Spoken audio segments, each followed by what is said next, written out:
ask you something. Is EMDR kind of a evolution of all style desensitization? I'm remembering as you're talking, somebody had a phobia.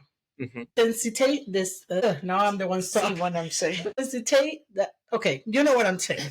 If somebody had like a phobia of water, you started with presenting them a picture of a pool until they could see the picture of the pool and not feel the anxiety anymore. Then you took them to the parking lot of the pool place, and you kept going until you could get them in the water. And even though it's not the same process because you're not taking them places, it sounds like the mechanics in the brain is kind of the same thing, but it's a way more evolved version of that desensitization treatment that was, like I said, back in the Stone Ages when I went to school. Yeah.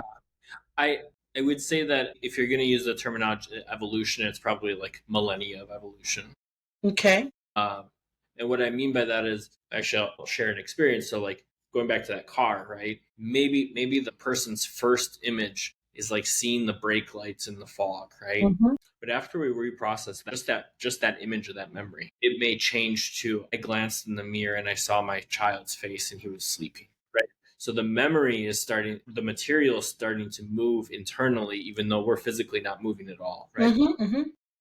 And then what we see there as we reprocess those pieces of that memory is the thoughts related to that memory will go from maybe like shock and fear mm-hmm. to that was way out of my control, but I responded in the best way I could.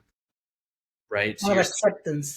Yeah. So you're seeing a huge cognitive shift versus like that paralyzed me. Mm-hmm. So I think there's quite a bit more going on in terms of just exposure and working our way towards, because now when those images pop up, there isn't that fear, there isn't that shock, there isn't that worry, right? Versus we're just going to move towards something in terms of like exposure therapy. Okay. Desensitize that response. Got it. Makes sense. And also we want to say that EMDR is often used for PTSD. Oh, yes. Patients. Yes, definitely. And that's very important because